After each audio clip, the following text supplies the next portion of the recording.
최근에 몇 주 동안에 아주 뉴스에 저에게 너무나 충격적인 소식을 접하게 된 게 있는데, 이게 바로 뭐냐면 두 분의 사망 소식이었어요.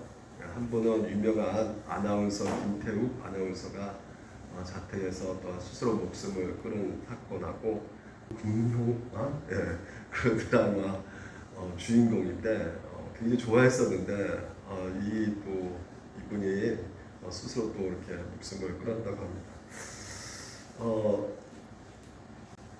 연예인들이 자살이 굉장히 지금 현재 또 증가하고 있는 상황을 보게 되면 그만큼 이 사회가 굉장히 불안하고 힘들다는 것을 우리가 보여줍니다. 그러니까 연예인들이 일반인보다 자살 확률이 굉장히 또한 높다고 말을 해요. 여러 사람들의 눈을 의식하고 있기 때문에, 또한 끊임없이 경쟁에 서야 되는 상황 가운데 있기 때문에 슬픔이나 기쁨이나 이런 감정들을 또한 이렇게 드러내기보다는 숨겨야 되는 그 상황 속에 있어서 그 직업상 그래서 굉장히 그 우울함과 또한 굉장히 그 고독함이 밀려오는 상황 속에서 이렇게 극단적 어떤 선택을 하는 경우가 많이 있다고 합니다. 근데 어떤 글을 읽어봤는데 그 주된 원인 중에 하나가 어떤 원인이었나라는 생각해 볼 때 이 경쟁심이었다고 해요. 그러니까 서로 경쟁하는 그 사회 속에서 서로 더 앞서 나가야 되기 때문에, 그래야지만이 더 인기를 구가할 수 있고, 또한 우리가 더 앞서야 되는 그 위기감, 뒤처지면 안 돼야 된다는 그 생각에 굉장히 마음이 초조해지고, 또한 고민하게 되고, 스트레스와 그런 압박 때문에 결국은 그 몸과 마음이 지쳐서 자살을 선택하는 경우가 많이 있다고 글을 읽어봤어요. 그래서 오늘 여러분 같이 이 치료기 29장을 통해서 한번 제가 이렇게 또 세 가지로 해서 이런 경쟁심을 어떻게 하면 우리가 이길 수 있을까? 이런 경쟁심 때문에 많은 사람들이 서로 아파하고 시기하고 또한 싸우는 그 상황 가운데 있는데, 어떻게 하면 이것을 좀 줄일 수 있을까라는 생각을 해볼 때 이 말씀을 통해서 한번 같이 나눠보도록 하겠습니다. 1차 원인은 이제 하나님, 2차는 성령 하나님이 일하심을 믿어야 한다, 이렇게 정해봤어요. 오늘 이 본문이 바로 어떤 본문이냐면 제사장 유임식입니다. 대제사장 유임식이에요. 그래서 유임식 하는데 여러분 같이 우리가 전에도 살펴보았지만 먼저 이 회막문으로 데려다가 물로 씻기라고 말씀하고 있어요. 씻기고 씻겼으니까 우리 죄를 씻겼으니까 그 다음에 또 뭐요? 옷을 입혀야 된다고 말씀드렸습니다. 그러니까 옷을 입혀야 되고, 관유를 가져다가 그의 머리에 부어 바르고, 이것이에요. 그러니까 이것을 해야 된다고 지금 이제 말을 하고 있어요. 원래 여러분 이 제사장이라 그러지만 우리가 만인 제사장, 우리가 바로 제사장이죠. 그래서 이 관유를 붓는다는 거, 오늘도 우리가 직접 뭐 기름을 붓는 것이 아니죠. 우리가 이 상징적 의미가 무엇일까라는 생각을 해보게 된다는 것입니다. 그래서 이 새 번역에서 보게 되면 이렇게 되어 있어요. 7절이 그리고 거룩한 그걸 하는 데 쓰는 기름을 가져다가 그의 머리 위에 부어 그를 거룩하게 구별하여라. 이렇게 새 번역에 이렇게 되어 있습니다. 그러니까 부어 됐죠. 그리고 기름 돼 있어요. 그러니까 기름 부음이라는 것이에요. 그러니까 관유를 가져다 그의 머리에 부어 바르고, 이것은 쉽게 기름 부음을 뜻하고 있는 것입니다. 그래서 이 기름 부은다는 거, 이게 무엇을 말하고 있는 것일까요? 그 의미가요. 그러니까 사역을 감당하기 위해서 먼저 지금 이제 관유를 분다는 것인데, 그래서 그 사람에게 자격과 어떤 은사를 주시는 것인데, 이것이 누가 주신다는 것이에요. 그 기름의 상징적인 의미는 바로 성령님이라는 것이죠. 그러니까 성령님이 임한 곳에 능력이 임하니까 하나의 어떤 생명력, 다시 말해 생명이 다시 한번 살아난다는 것이에요. 그래서 모세가 이제는 씻기고 의복을 입히고, 그리고 어느 정도 준비될 때까지 이게 뭐 이걸로 끝나는 것이 아니라, 그것이 제대로 효과가 발생하기 위해서는 반드시 이 기름 부음이 있어야 된다고 지금 이제 말을 하고 있는 것이에요. 그러니까 모든 준비가 완료되는 것은 바로 이 기름 부음이 필요하다. 그러니까 이 효과가 발생하기 위해서 반드시 이 기름을 부어줘야 된다. 성령께서 역사해야 된다는 것을 오늘 우리 가운데 보여주고 있는 것입니다.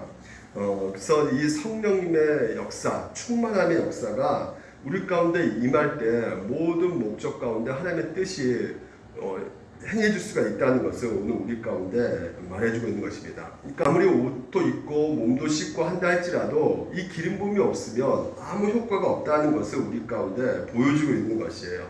우리가 받은 그 구원도 마찬가지입니다. 우리에게 있어서 궁극적 구원의 삶, 하나님께서 주신 그 십자가를 통해서 주신 우리 가운데 그 약속들이 정말로 효력이 발생하기 위해서는 누구의 역사가 있어야 되는 것이냐면 바로 이 성령님의 역사가 있어야 된다는 것이에요. 그래서 우리에게 있어서 여러 가지 미움, 시기, 질투, 원망, 불평 이런 그 경쟁심 가운데 우리가 알아야 될 근본적인 것이 무엇이냐면 바로 이 성령님의 역사다라는 것을 우리가 알아야 되는 것입니다. 그러니까 효력을 상징하고 있는 것이 바로 이 성령 기름 부음이라는 것을 우리 가운데 이 출애굽을 통해서 우리가 알 수가 있는 것이에요. 그러니까 1차적 원인은 바로 하나님이시죠. 그렇죠. 모든 것이 하나님의 그 섭리 가운데 이루어지고 있습니다. 하나님의 섭리 아니면 일어날 수가 없는 것이, 하나님의 허락 없이는 이 모든 것이 참새 한 마리도 떨어질 수가 없다고 말을 하고 있거든요. 그러니까 궁극적 원인이 바로 하나님의 손에 이루어지고 있다는 것을 여러분들 믿으시기 바랍니다. 근데 두 번째는 2차 원인은 그러면 하나님께서 그냥 역사하시냐? 아니죠. 성령님을 통해서 2차적 원인, 이 성령님을 통해서 일하신다는 것이에요. 그래서 우리가 예를 들면 이런 거죠. 어떤 사람이 홍수가 나가지고 자기 집 지붕 위에 올라갔어요. 그래서 하나님 앞에 막 기도합니다. 하나님 살려주세요, 살려주세요. 근데 진짜 뭐가 왔냐면 헬리콥터가 빵 왔어요. 그래서 줄이 딱 떨어졌는데 그걸 잡고 올라가야 되는데 나 하나님 앞에 기도했는데 하나님이 와야지 왜 헬리콥터가 오냐고. 안 타면 어떻게 될까요? 그 줄을 안 잡으면 어떻게 되겠습니까? 그렇습니다. 하나님께서는요 오늘도 우리 가운데 그 모든 것을 섭리해 가시지만 어떤 수단을 통해서 움직여 가시는데 무엇을 사용하시느냐? 바로 오늘도 성령 하나님께서 우리 가운데 역사하셔야지만이 그 모든 것을 하나님의 뜻 가운데 섭리 가운데 하나님의 일하심을 우리가 볼 수가 있는 것입니다. 그래서 의복의 수단으로 오늘도 우리에게 있어서 씻고 의복의 여러 가지 그 수단을 우리 가운데 사용하고 계시지만 근본적으로 이 모든 것이 효과가 생기기 위해서는 그 안에 누가 역사하고 계시냐면 바로 성령께서 역사하고 계신다는 것을 여러분 믿으시기 바랍니다. 그래서 거룩한 효력을 발생하기 위해서는 아까 우리 뜻이 뭡니까? 거룩하게 구별하는 데 쓰는 기름을 가져다. 이 기름, 거룩이에요, 거룩. 그러니까 거룩하기 위해서 하나님께서는 우리 가운데 쓰여지고 있는 그 수단이 바로 이 성령님이시라는 것입니다. 그러니까 성령께서 오늘도 우리 가운데 역사하셔가지고 우리를 성화, 하나님 자녀답게 만들어가는 그 모든 과정 가운데 일하고 계신다는 것이에요. 하나님의 절대적 주권도 있지만 오늘 하나님의 그 수단 가운데 성령께서 역사하셔서 1차 원인은 하나님이시지만 2차 원인 성령님께서 우리 가운데 일하고 계신다. 우리를 계속해서 거룩하게 움직여 가신다라는 것을 우리가 믿으셔야지만이 우리의 그 현실 가운데 그 모든 경쟁 그리고 싸움, 질투, 원망 이런 모든 것을 능히 이어나갈 수가 있게 되는 것입니다.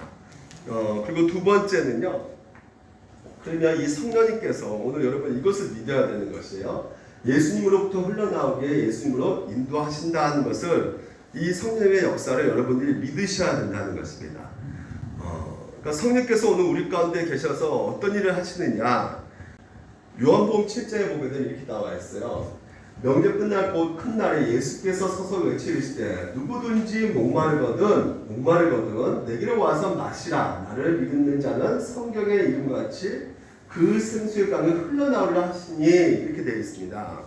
그러니까 누구든지 목마른 자는 내게로 오라 이렇게 말하고 있어요. 그러니까 나를 믿는 사람은 마시게 해주겠다는 것이에요. 근데 여기서 보게 되면 성경의 이름같이 그 배에서 생수의 강이, 그러니까 그 배에서 우리가 보면 믿는 사람들의 배에서라고 생각할 수도 있겠지만요. 물론 그거 틀린 건 아니지만요. 그 원의 뜻 가깝게 보게 되면요, 그 배가 바로 메시아의 배라는 것. 누구에 나온다는 것이요? 예수님부터 나온다는 것입니다. 뭐가요? 이 생수의 강이요. 그러니까 생수강이 흐르는 것은 예수부터 출발된다는 것입니다. 예수님의 뱃속부터 나온다는 것이죠. 그래서 그 강물을 통해서 우리가 생명을 얻게 되고 우리가 신앙생활 가운데 유익이 생길 수밖에 없게 된다는 것이죠. 그래서 예수님께서 십자가를 위해서 7마디 하셨던 그 말씀 가운데 한마디가 내가 목마르다 라고 했어요. 그 말씀 기억나시죠? 내가 목마르다. 그래서 십자가에 죽으실 때 이런 일이 있었습니다. 그중 군인이 창으로 옆구리를 찌르니 그 피와 뭐가 나온다고요? 물이 나온다라고 했어요. 그러니까 물이 흘러나옵니다. 그래서 이 물이 무엇을 말하는 것일까요? 그러니까 예수님께서 흘러나온 이 물이 강물이 되어서 우리를 살리는 것이죠. 예수님이 십자가에 달아 죽으시고 부활하시고 나서요, 우리에게 주신 그 성령님이 우리 가운데 마치 강물같이 예수님 몸에서 이 흘러나오신 것이라는 말이죠. 이는 그를 믿는 자는 받을 뭐라고요? 성령을 가리켜 말씀하신 것이라 하면서 물이 바로 무엇을 말하는 것이냐? 바로 성령을 말하고 계신다는 것이죠. 근데 성령을 왜 강물로 이렇게 말을 하고 있느냐 했을 때 우리가 예수계 47장에 가서 보게 되면 이렇게 말하고 있어요. 예수계 47장 1절에 그가 나를 데리고 성전문에 이르시니 성전의 앞면이 동쪽을 향하였는데 그 문지방 밑에서 물이 나와 성전에 물이 나온다는 것이요, 동쪽으로 흐르다가 성전 오른쪽 제단 남쪽으로 흘러내리더라. 그 성에서 지금 이제 물이 나온다는 것이에요. 근데 그 물이 흘러가지고 자 지형적으로 어디로 흘러가게 되냐면 여기가 어디냐면 사해입니다. 사해. 이 사해가요 어디 위치냐면 예루살렘이 보이세요? 자, 흘리지 하시죠. 예루살렘이 밑에 남쪽에 가게 되면 1200m, 1200m 정도로 이렇게 쭉 깊숙하게 내려가는 거예요. 지형이. 그러니까 쫙 1200m까지 쫙 내려가면 예루살렘에서 남쪽으로 내려가면 거기가 어디냐면 이제 사해바다에 도착하게 됩니다. 그러니까 이 사해바다는 어떤 바다냐? 한마디로 데드시, 죽음의 바다. 그러니까 왜 죽음의 바다라 칭하고 있느냐? 소금의 농도가 굉장히 높거든요. 보통 바닷물의 10배 정도 됩니다. 저 아닙니다. 이거 어떤 분인데 안 가라앉아요. 미네랄이 굉장히 이렇게 함유가 많이 풍부하게 돼 있어 가지고요. 여기 나와 있는 그 물로 이렇게 그리고 여기 나와 있는 그 머드 팩을 이렇게 만들어 가지고 이 피부 미용도 굉장히 좋다고 해요. 저는 이게 바르면 머리털도 난다 그러더라고요. 머리털도 난다고 그래가지고 발라봤는데 안 나더라고요. 그만큼 이게 굉장히 좋대요. 피부에도 좋고 그리고 이게 굉장히 좋은데 근데 중요한 뭐냐, 이렇게 좋게 보이지만 실제로 생물이 안 산대요. 고기가 살 수가 없어요. 그러니까 어떠한 생명도 살 수가 없어요. 그래서 그 앞에 보면 경고문이 붙어 있는데 눈에 이렇게 물이 들어가면 절대 씻지 말라는 것이에요. 왜냐면 막 비벼대면 이게 심혈 유기가 될 수 있기 때문에. 그리고 절대 마시지 말라고 돼 있어요. 마시면 위에 다시 세척해야 됩니다. 완전히. 그렇기 때문에 너무 짜기 때문에 이게 생명이 살 수가 없는 곳이에요. 그래서 이 사해의 바다, 죽음의 바다라는 것이죠. 근데 이 바닷물이 어떻게 되느냐? 에스겔에서 이렇게 말하고 있어요. 그가 돌아가니 강 좌우편에 남과 심이 많더라. 그리고 그가 내게 이르시되 이 물이 동쪽으로 향하여 흘러가라봐요. 내려가서 이 바다에 이르니 이 흘러내리는 물로 그 바다의 물이 어떻게 된다고요? 대사한다는 것이에요. 그러니까 이 지금 현재 성전에서 흘러내려오는 그 물이 죽은 바다를 살리게 한다는 것이죠. 그래서 이 강물이 흐르는 곳마다 번성하는 모든 생물이 살고 또 거기가 심이 많으니 원래 사해바다 물고기 산다 그랬어요? 못 산다 그랬어요? 못 살아요. 근데 물고기를 더 많이 풍족하게 다양한 물고기에 살게끔 하겠다는 것이죠. 이 물이 흘러들어가면 바닷물이 되살아나겠고 이 강을 흐르는 각처의 모든 것이 살아날 것이다. 계속 강조되고 있는 것이 무엇이에요? 살아난다는 것이에요. 그러니까 죽은 생명이 소생케 된다는 것이죠. 이게 바로 생명의 강이에요. 그래서 여러분 누가 그렇게 하신다는 거예요? 예수님의 배에서 나오는 그 생수의 강, 생명의 강이 바로 무엇을 말한다고? 그것이요, 성령님께서 오늘도 우리 가운데 역사하셔가지고 우리를 소생케 한다는 것이요. 예수부터 나온 이 성령께서 이르는 곳마다 생명이 살아난다는 것이에요. 어떠한 죽음 세력도 이 강물에, 이 생명의 강에 당해낼 수가 없는 것입니다. 오늘날도 마찬가지예요. 오늘 우리가 아까도 제가 맨 처음에 보여주는 그 두 분의 연예인의 그 자살을 보여드렸지만, 오늘 여러분 이 시대가 정말 한마디로 아까 그 사막 같은, 죽음의 바다 같은 그 세상 가운데 우리가 살아가고 있지 않습니까? 그거 얼마나 우리가 마음이 메말라져 가고 있어요. 그렇지 않습니까? 예, 사회가 메말라져 가고 우리 마음의 심령도 메말라져 가고 있단 말이죠. 어렸을 때부터 상처를 많이 받게 되고 그리고 사는 게 너무나 힘들고, 예, 우리가 보게 되면 이렇게 사회 바다 같은 사람들이 굉장히 계속해서 늘어나고 있단 말이에요. 그래서 오늘날도 얼마나 지금 이제 이 사회바다 막 자기에게 다가온 사람들 막 죽여버리잖아요. 결혼하면 남편이 아내를 죽이고 막 자식들도 죽이고 며느리도 죽이고 뭐 함께 있다 보면 죽여버리는 거예요.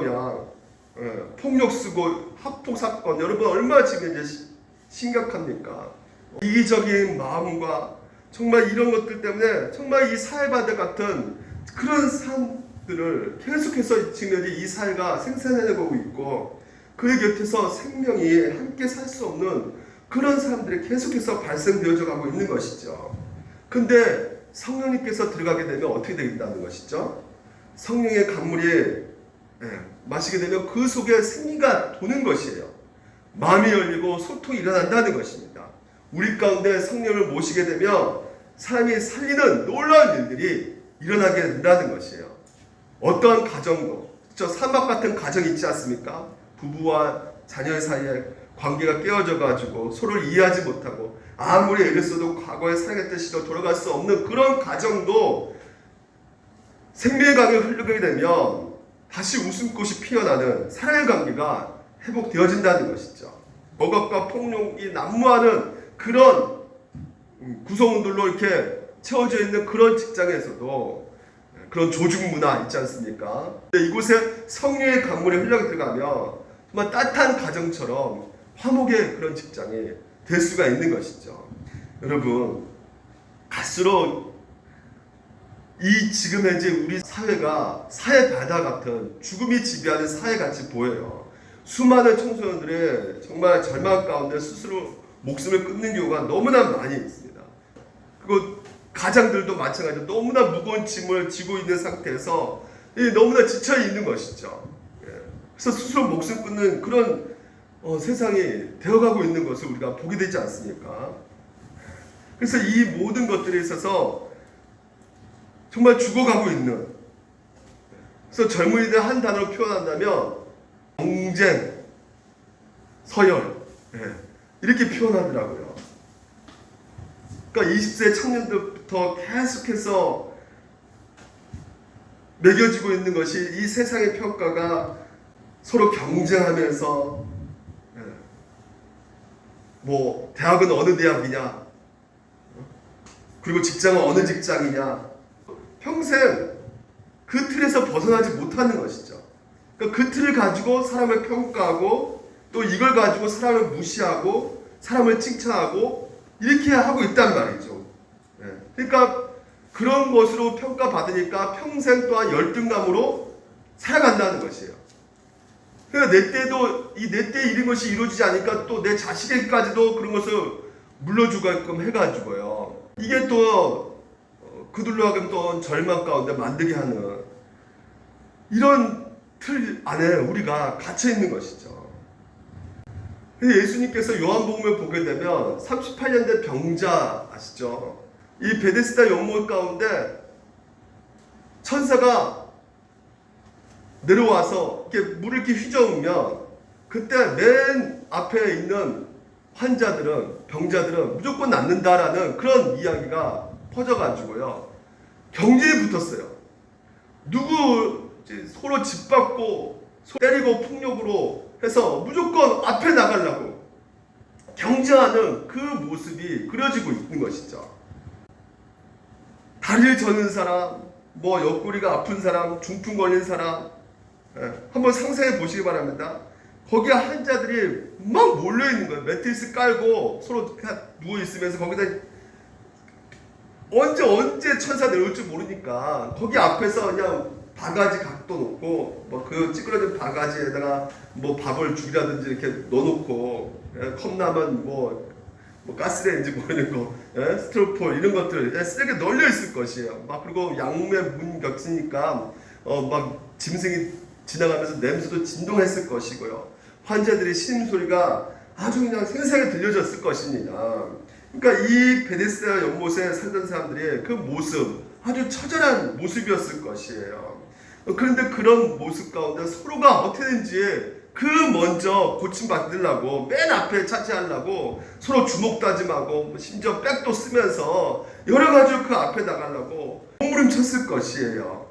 그래서 서로가 서로를 자리 뺏길까봐 감시하고요, 쎄치기도 하고요, 욕하고 싸우고 때리고 물에 빠뜨리고 난리 났을 것입니다. 그러니까 서로에 대한 불신과 미움이 계속해서 생기는 가운데 서로가 원수같이 전혀 소통이 안 되고 아파하는 그런 모습이 오늘 여러분 현대 사회가 바로 이 베데스다 연못 같은 그런 사회일 것이라는 생각을 하게 된단 말이죠. 우리 대한민국 사회 보십시오. 유난히도 경쟁을 부추기는 사회란 말이죠. 경제 틈바구니 속에서 우리가 살아가고 있단 말이에요. 대학 입시 경쟁이죠. 조문을 통과하기 위해서 진짜 우리 학생들, 아이들, 젊은 날 진짜 한참 꿈다운 나이에 다 소진해 버려요. 그 대학교 들어간다 할지라도 대학에서 어떻게 합니까? 거기도 점수 매겨져 가고요. 그 좋은 직장 들어가기 위해서 또 경쟁하고요. 또 좋은 직장 들어가면 또 동료들과 또 경쟁하고요. 승진하기 위해서 또 경쟁하고, 때로는 부정한 방법도 쓰기도 하고요. 그러니까 서로가 서로를 믿지 못하고 불신의 관계, 이런 풍토가 계속해서 자리 잡고 있게 되는 것입니다. 서로 경계하고 서로 원수, 적이라 생각하기 때문에 터놓고 얘기도 못 나누는 그런, 그러니까 친구가 없는 거예요. 여러분, 경쟁하게 되면 능률을 올릴까요, 안 올릴까요? 반에서 1등, 2등, 최우수상 이렇게 준다고 하면 공부를 더 잘할까요? 아니면 그런 상황 없이 공부하려면 공부 못하게 될까요? 어떨까요? 고등학교 평준화 시켜버리면 더 좋은 것인가? 아니면 진짜 특목고 이런 것들을 이렇게 나눠서 경제하는 것이 옳은 것인가? 직장에서도 인센티브 주어서 경쟁시키는 것이 회사에 도움이 되는 것인가? 그것을 연구한 분이 뭐라 말하냐면요, 단기간은 효율이 있대요. 하지만 장기적으로 가면 가장 최악의 상태로 나빠진다는 것입니다. 그러니까 방송사들을 보게 되면 그분이 그 예를 들어, 방송사가 경쟁하지 않습니까? 경쟁하면 그 시청률 높이기 위해서 서로가 이렇게 한대요. 그래서 경쟁한대요, 올리기로. 근데 이게 장기적으로 되면 어떻게든지 이 올리기 위해서 방송질이 점점 떨어진다는 것이에요, 결론적으로. 그래서 막장 드라마 찍게 되고 진짜 성경적인 어떤 보도 이런 것들을 보내면서 사람들을 오히려 더 힘들게 한다는 것이죠. 그러니까 이 경쟁심은 결국은 사람을 불행하게 만든다는 것이에요. 인간관계가 파괴된다는 것입니다. 여러분, 그런 시험을 한번 해보시기 바랍니다. 그 남편 중에 그 친구들을 좋아하는 남편 있지 않습니까? 그 친구 좋아하면 맨날 친구들하고 술 마시고 늦게 들어오고 이 말 한마디 한번 던져보면 바로 친구를 안 만난대요. 그 친구에 대한 칭찬을 해주는 거예요. 당신 그 친구 머리도 툭하고 잘생기고 맨날 칭찬해주면 안 만난대요. 여자도 마찬가지입니다. 아내가 친구 좋아하면 안 만나게 하는 방법은 그 친구의 외모를 칭찬해 주는 거야. 걔는 당신 친구 이렇게 아니 나이가 몇 살인데 이렇게 젊어 막 이렇게 예뻐. 그냥 그 시기심이 발동해서 그 친구도 관계를 끊어버린대요. 여러분 이 경쟁시키는 것이 결론적으로 여러분 인간관계를 점점 더 서서히 파괴시킨다는 것이에요. 보통 가족들도 마찬가지야. 네 형만 좀 반만 닮아가라. 그러면 많이 하잖아요. 그럼 형과 아우는 평생 관계가 좋아질 수가 없습니다.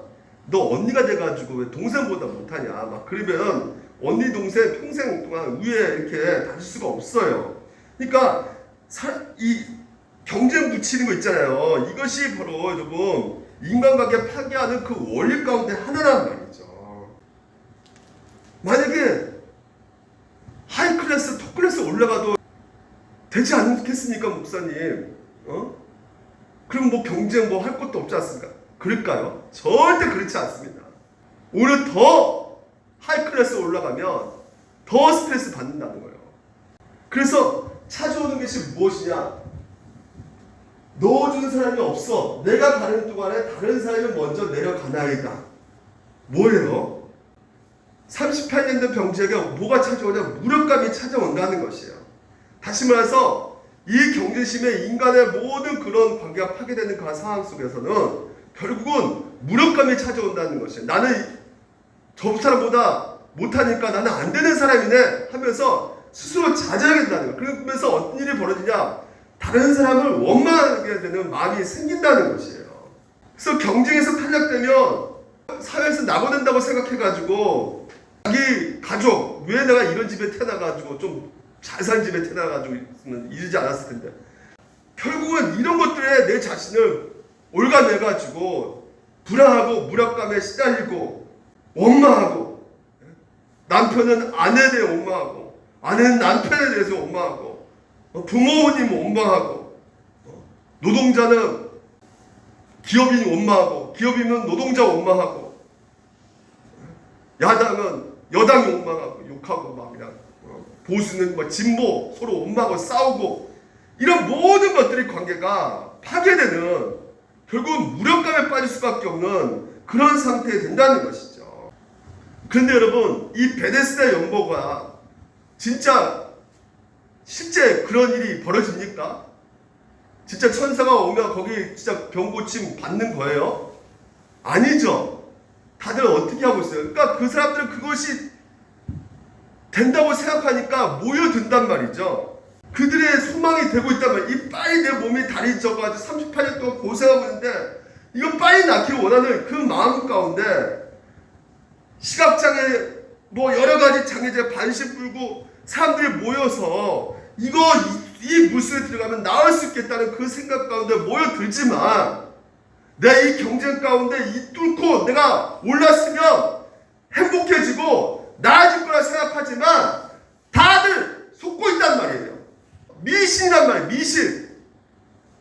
천사가 와서 그 물을 휘저으면 거기서 물에 빠지면 산다는 것은 미신이라는 말이에요. 그 누구도 하이클래스 올라간다 할지라도 나아지는 것이 없단 말입니다. 왜 그럴까요? 왜 그렇다고요? 우리 안에 죄 때문에 그렇단 말이죠. 일제강점기에 그 이상한 시 아시죠? 시인. 시인이 쓴 오감도. 이분이 초현실주의자거든요. 예, 그래서 이분이 1934년도에 쓴 그 오감대의 그 글이에요. 연작 시에 발표했는데 여기 보게 되면 13이나 아이가 도로를 질주하고 도로를 질주하는데 13명 아이들이요. 근데 길은 막다른 골목이 적다하오. 골목에 이제는 막 뛰어가니까 한 골목밖에 없는 거예요. 근데 막다른 골목 가운데 막 서로가 달리게 한다는 것이에요. 근데 이 13의 아이는 무서워하는 아이와 그렇게 뿐이 모였어. 그러니까 13인 아이도 같이 뛰어가는데 서로가 서로를 무서워한다는 것이에요. 그러면서 막 뛰어 달려간다는 것이죠. 이걸 뭘 지금 이제 상징으로 말해주고 있냐면 그 당시만 해도 우리 사회가 일제시대 때도 사람들이 막 달렸다는 거예요. 그러니까 그 일본 관리, 총독부 관리가 돼가지고 공부 잘하는 그 일본 사람들 뒤를 봐주고, 그리고 또 가장 뛰어난 수재들은 법관이 되어가지고 독립군들을 잡아 넘기는 재판관이 돼버리고요. 그러니까 이렇게 막 달려가는데 그런 사람들이 자기가 어떤 상태에 있는지 모르고 서로 죽이는 상태까지 돼가는 그 현실 속에서 이 이상해하는 이분이 이 시로 이렇게 표현하고 있단 말이죠. 오늘날 그렇단 말입니다. 그래서 여러분, 이런 상황 속에서 우리를 구원해 주실 분이 누구시냐? 바로 예수님께서 이르시되 일어나! 일어나라는 것이요. 누구 보고요? 38년의 병자 보고 거기서 쭈그려 앉아가지고 저 물속에만 들어가면, 저 경쟁을 뚫고 저쪽에서 내가 물에만 들어가면 누가 나한테 좀 넣어준다면 내가 살아날 수 있다는데, 그래서 그 경쟁을 뚫고 한번 가볼까 생각하고 있는 그 상황 속에서 야! 일어나! 일어나라! 누가 이렇게 세우신다고요? 우리 예수님께서 진정한 생명을 주신 분이시란 말이에요.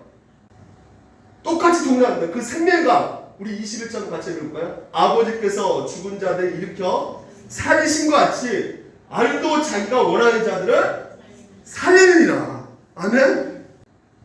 이 병자, 오늘 우리가 죽음의 바다 가운데 있습니다. 다 서로 경쟁 가운데 있어요. 그래서 지쳐있고 스트레스 받고 있고 이거 어떻게 해야 될지 모르는 그 상황 가운데 있는 우리들을 살릴 수 있는 유일한 분은 바로 예수 그리스도 한 밖에 없어요. 그래서 여러분, 이 여기서 살림받는 이 38년 병자가요, 궁극적으로 이제는 병이 고쳐졌어요. 일어났어요. 그리고 상상해 봅니다. 있었던 그 베데스다 연못을 다시 한번 가봅니다. 가봤더니 자기가 있는 그 자리에 어떤 환자가 순서대로 이렇게 서 있는 거예요. 내가 쓰고 있는 그 스트로폴, 뭐 블루스타, 뭐 바가지, 이거 다 내 거 다 가지고 있고 쓰고 있는 거예요. 그러면 그때 이 38년 병자가 뭐라 그럴까요? 야, 이거 내 거야, 이거 갖고 와. 이렇게 말했을까요? 뭐라 말했을까요? 다 네 거야, 네가 가져. 이 경제 굴레에서 벗어나서 정말 이 자유롭게 만드신 분이 누구시냐? 바로 예수 그리스도를 믿는 자들은 궁극적으로 그 모든 것을 가진 자가 되었기 때문에, 여러분, 기꺼이 뭐예요? 오늘도 우리가 우리를 통해서 그 은혜를 공급해 줄 수 있고 나눠줄 수가 있게 된다는 것이죠. 이 생명의 강이 처음에는 작게 발목에서부터 무릎에, 그 다음에 이게 넘쳐 흘러가지고 오늘날 여러분, 이 복음의 물결이, 예루살렘에 시작된 그 물결이 로마, 그리고 유럽 여러 데서 퍼져서 결국 우리나라까지도 한 선교사를 통해서 전국으로 펴지는 놀라운 이 그 복음의 물결, 생명의 생수의 강이 넘쳐나는 그 물결이 오늘 여러분 일어나고 있단 말이죠. 예수님이 오늘 우리들을 초청하고 있습니다. 누구든지 목마른 자, 아픈 자, 병든 자, 내가 물을 주겠다는 거예요. 성령을 부어주시겠다는 것이에요. 그래서 내게로 오라는 것입니다. 예수님께서. 그런데 아직까지도 우리는 아니에요. 베데스다 연못에 물에 빠져야 돼, 나는. 그래야지 내가 여기서 뚫고 한 명 한 명 짓밟고 내가 올라가야지만이 나는 살 수가 있어요. 오늘 예수님께서 말씀하고 있습니다. 그것은 죽음의 바다로 가고 있어. 살 수 없어. 오직 예수께 나와라. 오늘 말씀하고 있는 것입니다. 그 예수께 나와 있는 자는 궁극적으로 예수의 생명으로 이제는 살아가기 때문에 그 모든 것을 가진 자가 되었기에 이제는 어떻게 사는 것이에요? 우리는 이제는 성령 충만으로 살아가는 것이에요. 성령 충만 받으면 어떻게 되는 것입니까? 궁극적으로. 자, 세 번째입니다. 성령 충만으로 다른 생명을 살리게 된다는 것이에요. 이것을 믿으시기 바랍니다. 자, 성령 충만이 무엇이냐? 여러분, 방언하고 쓰러지고 입신하고 이게 성령 충만 받는 증거가 아니에요. 성령 충만 나오라는, 성령 충만 받는다는 그 내용에 있어서 말씀 나온 구절이 에베소 5장에 나옵니다. 오직 성령 충만을 받으라. 그러면 어떻게 된다? 시와 찬송과 신령한 노래들로 서로 화답하며 너희 마음으로 주께 노래하며 찬송할 수밖에 없다. 다시 말해서 뭡니까? 그 모든 것을 주관하시고 모든 것을 인도하시고 오늘 나에게 참된 생명을 주시는 그 하나님께 감사할 수밖에 없는 것이죠. 찬양할 수밖에 없는 것이에요. 이게 바로 성령 충만이에요. 범세 우리 주 예수 그리스도의 이름으로 항상 아버지 하나님께 감사하며 그리스도를 기대함으로 피차 복종하라. 아내들여 자기 남편에게 복종하기를 어떻게 하는 것이요? 주께 하라. 다시 말해서 부부관계, 직장의 관계, 사람과의 사랑의 관계 속에서 오늘도 생명감이 넘쳐 흘러서 그 사람들을 다시 살리는 놀라운 기적의 일이 일어난다는 것이에요. 무릇 더러운 말은 너희 입 밖에도 내지 말고 오직 벽을 세우는데 소용되는 대로 선한 말을 하여 듣는 자들에게 은혜를 끼치게 하라. 상처 주는 말 안 하겠죠. 야, 나는 이렇게 뛰어났는데 너는 왜 이렇게 못났어? 이게 다 경쟁심 불을 일으키는 거 아니겠습니까? 이런 말들이요. 나는 이렇게 잘났는데 너 왜 이렇게 찌질이 못났냐? 이런 말이 우리의 마음을 막 그냥 푹 꺼지게 만들잖아요. 근데 성령 충만 받으면 오히려 그렇게 말할 수가 없단 말이죠. 네 형 좀 반 좀 닮아가라. 이런 말 할 수가 없단 말이에요. 하나님의 성령을 근심하게 하는 것이란 말이에요. 그게. 그러니까 위에 있는 이것을 더러운 말 오늘 우리가 할 수 있다 없다? 할 수 있어요, 여러분. 그러니까 뭐라는 거야? 성령 충만을 받으라는 것이에요. 그럼 성령 충만은 어디서부터 오는 겁니까? 진리의 말씀이에요. 진리가 너희를 자유케 하는 것이요. 자유케 한다는 것은 결국은 뭡니까? 우리의 삶 속에 올가매져 있는 그런 이 베데스다 연못 같은 그런 미신 가운데 우리가 속고 있는 상황 속에서 모든 것이 율법주의로 올가매여 있는, 그래서 내가 이거 안 하니까 내가 이렇게 망한 것이다. 내가 이거 올라가지 못하니까 내가 이렇게 저주받고 내가 이렇게 못나 보인다. 그래서 부모님을 원망하고 내 자녀도 나만큼은 실패했으니까 내 자녀라도 내가 성공시켜 봐야지 하는 그런 욕심 가운데, 욕망 가운데 모든 것이 올가매여 있는 이 상태에서 예수 그리스도께서 진정한 자유가 되신다. 그래서 오늘도 그 자유함을 누리게끔 이 시간 우리에게 성령 충만을 말씀하고 있는 것이에요.